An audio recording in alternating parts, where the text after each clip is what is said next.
Yeah, that's it. How's quarantine been with you? It hasn't been much quarantine, to be honest. It's pretty much like a normal day. Oh, you're in Australia, aren't you? Yeah, in Sydney. Have you suffered from like lockdown? Any lockdown like that? Well, not really, to be honest. I mean, there is lockdown rules here, but it's quite normal, to be honest. hmm Okay, Yeah. so we'll get this out of the way. So Dana White at the moment is getting under a lot of criticism because he's not paying his fighter and not treating his fighters as he's probably supposed to. And you used to haven't had the best of relationships, as we all know. Was you kind of treated fairly from the UFC?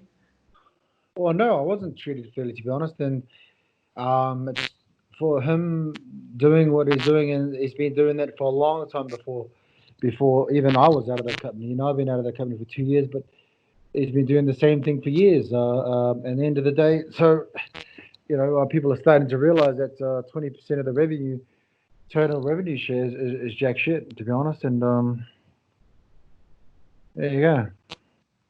Yeah. So how's the legal battle with the UFC going? Has there been any progress? Well, I'm in two lawsuits against him, and I can't really speak on it much, but I know I can say that in October, my personal lawsuit should come to an end. The class action lawsuit is still going. I mean, unless these guys can pay off the high court, the ninth district judges in America, then they're going to win again. But the way I see it, they're not going to win in October. They're not going to win their appeal, and hopefully we'll go to trial and see what happens. I'd like to change a lot of the things with how their contracts work and everything. So that's one my personal lawsuit. The other one is still going. It's been going for about 6 years now, and it's costed them a lot of money because they don't want to bring it in. They don't want to bring the Ali Act in. It's I think it's 40 or 50% of the revenue share, which makes it fair. Right now they're sharing about 20, so it's people are starting to wake up and realize it's not really a prestigious title they want to fight for, and it's not really there's not no money involved in it, to be honest. Well, there's money Mhm. involved, but they're not getting the fair share of it. That's the problem. So a lot of popular UFC fighters like Jorge and John Jones have came out and said that they deserve more money. So do you kind of agree with them? Of course I do. I've always before they started coming out, I was arguing with Dana and the Fertitas brothers before that, way before that started. It's before I even started to join the Ali Act, the class action lawsuit. And like I said, 20% of the total revenue share isn't good. I mean, these fighters are complete fighters. I mean, why shouldn't they be getting Anthony Joshua money and Tyson Fury money? I mean, shucks, they have one fight. There's $70 million. I mean, guys like John Jones and Jorge deserve to get paid, and all the UFC fighters that get deserve to get paid well if they actually make the title. But like I said before, there's no prestige in the title, and there's no money in the title, as you can see by all the fighters saying they want more money. And for me, it's just I just feel sad sometimes watching them. So I don't even watch them. I don't even support them. So The show.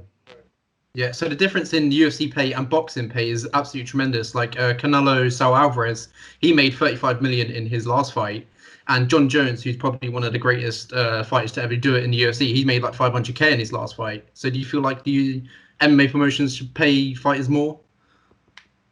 Well, of course they should bring in the early act and show transparency of how much a fighter can ask for. Of course they should be. I mean, but even all the excuses they do make, they've been doing it before COVID started, before anything.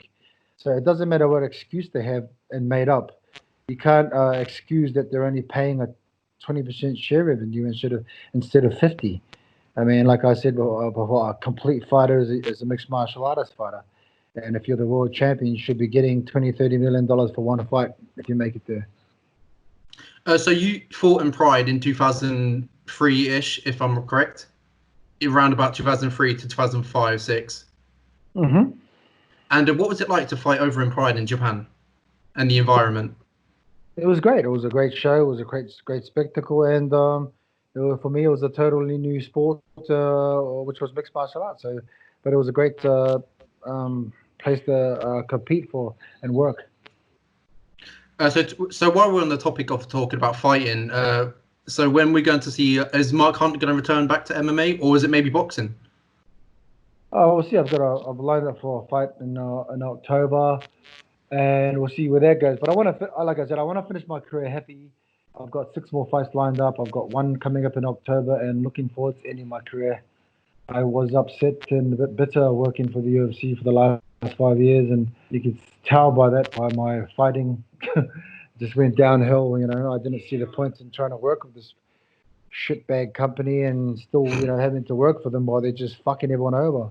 And to this day, they're still pumping everyone, which is not good. So I'm glad I'm out of working for that company, and I just think they're a joke and they're just taking everyone for a ride. So you said there that you have 6 fights in your career left. Is it 6 fights in MMA or 6 fights in boxing, or is it free, or is it going to vary? It depends. Like I said, it took me 2 years or a little while to get the passion back for fighting. You know, I feel UFC stole it all because of all their bullshit, trickery and cheating they've been doing. So I finally got the passion back for it, and I want to do 6 more fights. Hopefully, I can fight for a world title, MMA title, and in my career. Has there ever been a point in the UFC or kickboxing career that you thought, fuck it, let's give up, this is the end? Well, I don't give up. I don't want to think like that. I never have. Yeah. Like, otherwise, I would never started this journey. But you know, there has been a lot of times I was like, what is this? I actually sat there and thought, what am I actually doing to these guys? I mean, even with pride, but that's just with being, you know, having shit managers that rip you off, and then going to UFC, having a shit company that rips you off. You're like, what the fuck? Do you get a break here with these guys? You get a cheating guy using steroids, and you go and fight the company. It just becomes one after the other. Then they force you to fight, and you're like, wow, does it get any better? So that's why I dropped the lawsuit on these fuckers. You know, it was like the 7th guy they tried to get me to fight, and the last guy was Alistair Overeem that they forced me to fight, and I'm like, you're forcing me to fight, otherwise you'll take my income away. Fuck this company. So I just dropped the lawsuit and took the fight. So yeah. if I'm correct, when you were leading up for your fights, you trained at ATT? When I started MMA for UFC, I trained at the American Top Team here in Florida with Jorge and all the Hector and all the boys down there. Bigfoot. I trained down there for my first couple of fights. What was it like to train in ATT in Coconut, Florida?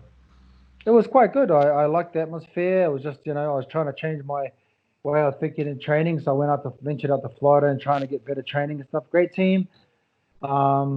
It's just, I think I was just, I got a bit homesick staying there all the time.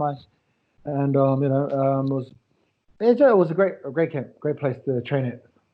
Did you have like a place over in Florida to stay, or did you stay in the top bunks at the top of the gym? They're at the new place. I stayed at one of the hotels of Dan Lambert's hotels because he had a chain of hotels. I just stayed at one of his hotels. Mm-hmm. So there was actually speculation that you were going to fight National Rugby League star Paul Gallen. What kind of happened to that fight? I think that fight's in October. So hopefully, is that the fight you're in October? Has it been announced? Has it been officially announced? I don't know. We're just waiting for a couple of things to be intact, and then we'll go from there. So hopefully that's in October, and we'll go from there. In a boxing ring, if I'm correct. Correct. So how would you see that fight going? He's 9-0 in boxing. You were looking to take that away from him. Obviously, of course, you're gonna try. Well, the thing is he gonna try? It's not my. You know, I had lunch a couple of times with Paul, but I mean, I didn't ask for the fight. They wanted the fight, and I just got the hunger back for it, and they came up with the coin. So I'm like, yeah, I'm down. I'd love to do it, and I'm looking forward to it. Did you call him out, or did he call you out? He called me out, to be honest. So. Where did it stem from? Was there bad adversity, or? No, it stemmed from nowhere. I don't know why they called me. I think when I was in 5 years of my contract in the UFC, him and another guy, Lucas Brown, asked to do a boxing match. I'm like, just okay, well. And then after when I got finished with the UFC, they asked to do the boxing fight again, and I was like, okay, if you can come up with the funds, then I'll do it. And that's what they've done. So we'll see if that goes ahead on October. Does that fight excite you? Fighting any sort of fighting excites me now because I've been out for nearly a couple of years, and like I said, I was a bit upset how my career ended with the UFC. They just forced me out, and I was just bitter because they were just a corrupt company to work for. They just, you know, like I said, they just shit on you. So your last UFC bout was the 2nd of December 2018 versus Walt against Justin Willis, and you lost that night. And was there any regrets in your UFC career? Fucking being upset, working for them actually, because, and actually at one stage in my career I was quite happy because I thought I was part of the elite group. But then I realized as I stayed in there, like, this is not elite group. These guys are just businessmen, and they're just ripping you off all the time. And then, it got worse and worse. And the worst bit about it, at the end, when they forced me to fight the cheater Alistair Overeem, I'm like, you're forcing me to fight. And that little fucking punk Dana White goes, oh, we don't force anyone to fight. Bullshit, you little monkey. You fucking forced me to fight that fight, otherwise you'll take my livelihood away. He's a piece of shit. That's all he's going to be. Yeah. Did you personally deal with the contract negotiations with Dana White, or was it through someone from Dana White? No, their lawyer, that Hunter Campbell, the little piece of shit. Oh, yeah. That little fucking rat. He's the one that's in there, the contract saying, he said, look, you have to fight this guy, otherwise we're going to make you unemployed. And I said, you little cocksucker. You're a little fucking rat. So you kind of had your hands behind your back. Well, I mean, how can are they allowed to do these sort of things? And even when they took me off the Sydney card, I'm like, how can a lawyer take in the contract that says only a doctor can take you off any fight card and the contracts in their contracts, and then that's the guy that took me off the fight in Sydney was their fucking lawyer, the little piece of shit. So as we mentioned earlier, Paul Gallen is the fight that you're supposedly having next in October. Was that the kind of the fight you wanted next? Well, just to be getting back to work, it's been nearly 2 years. I haven't, like I said, I was a bit bitter about getting kicked out of the UFC. Well, I'm glad I got kicked. I just wanted to leave because there was no point. I was pushing shit up the fucking hill with these guys, and my wheelbarrow had no fucking tire on it. Just fucking dragging that shit up the hill. I wasn't getting anywhere, and I wasn't gonna be winning. So end of the day, I'm glad I'm out of there and just moving on with my life and shit, and ending my career happy. So 6 more fights, make some coin, and retire for good. So do you reckon you'll make more coin through boxing, through MMA, if you fought in MMA? Well, I mean, of course. I mean, I've made a lot of coin with the company, but it's not what I should have been. I should be making quadruple of what I should be making. I mean, shucks, look at the pay scale of these guys. And I was one of the highest paid in that company. Why? Because I was just opening my black mouth going, I want more money. They got to give me more money. Because these fuckers are just ripping you off. What's annoying is they say, oh, man, we've paid you a lot of money. Don't say that you've paid me. I've earned that motherfucking money, you little pieces of shit. Okay, so if you were going to fight Paul Gallen on October in boxing, would you prepare at ATT or would you move to a primarily boxing gym? I haven't been training at ATT for years. Oh, for years? When was the last time you trained at ATT? About 15 years ago. 15? Yeah, bro. Oh, every time I researched it and tried to find where you trained, and I only could find ATT. No, it's a long time ago since I've been to Florida. So. Where do you train now then? I train in Sydney. I'm training up in Newcastle. Any gym you train? What gym do you train at? Training at Steel City Boxing. Mm-hmm. So you would train with them to get ready for the fight? Oh, yeah? How's the coaches over there? Yeah, they're not bad when they're asleep. They're asleep? I'm just fucking with you. They're good coaches. Do you train with any other fighters? I see you a lot around Ty Rivasa. Yeah, I'm just helping out Ty here with his training. I've got Legs 11, Charles Joyner hanging around here somewhere. Got a few other guys around here, which is pretty good. Newcastle's nice. Yeah. Are you kind of helping Ty get ready for his UFC fights? Yeah, correct. This is correct. How do you think his UFC career is coming out together? Well, asking yourself, Ty is asking about your career. Oh my God, I didn't know he was there. That's what he just showed you. That's what he thinks about the career. You are? When's he looking to get back in? I don't know when he's getting back in there, but he's getting back in there sooner or later. I don't know. Yeah. So You'll have to ask yourself there, Mike. I'm gonna have to. I'll shoot him a message. We'll see. Sure. Yeah, I'll shoot him a message to see if he wants to come on. Sure. Yeah, so we're moving on to the next question. You started your career in combat sports, in kickboxing. Would that kind of help you when you go over to boxing? That because when you were kickboxing, it was more of a square cage or square ring. Would that kind of help you when you box because you'll be used to the ring and the shape of the ring that you'll be fighting in? The ring and the cage is just I mean, you can't lean on the ring in boxing. But as an MMA fighter, you can use the octagon. Yeah, I mean, it's fighting. It's fighting. I mean, boxing is totally different too. But you just gotta. I'm just trying to adapt to it and learn to it all. That's all. So, when you do fight, will you be using 10-ounce gloves? I have no idea what ounce we're using, so it doesn't matter. We're using sticks and fucking spears. Who knows? What would your thoughts be on more padded gloves? I don't know, man. I don't really, combat is combat, and that's the way it works. You just gotta try and adjust to it. So you are notoriously known for your walkaway KOs. Where did that really come from? Was it just as soon as you hit them, you knew they were out and you just walked off? That is correct. So where did it come? Where did it come from? I have no idea where it came from. It's just the skill level, bro. So you hit them and you knew they were out cold and you just walked off. Sure.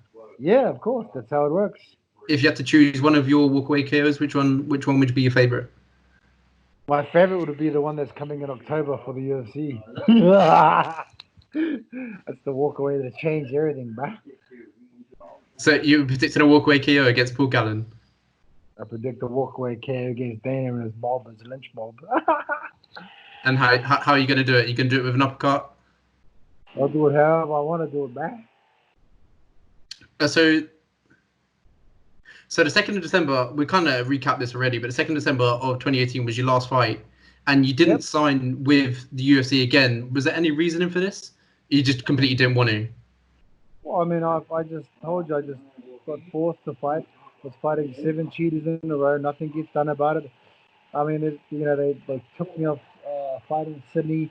They were just shitting on me. There's a lot of them, and that's why why would you want to resign? I mean, even with I've exhausted all the avenues with these guys. I've got no option. So the option was to go to the lawsuit, and that's it.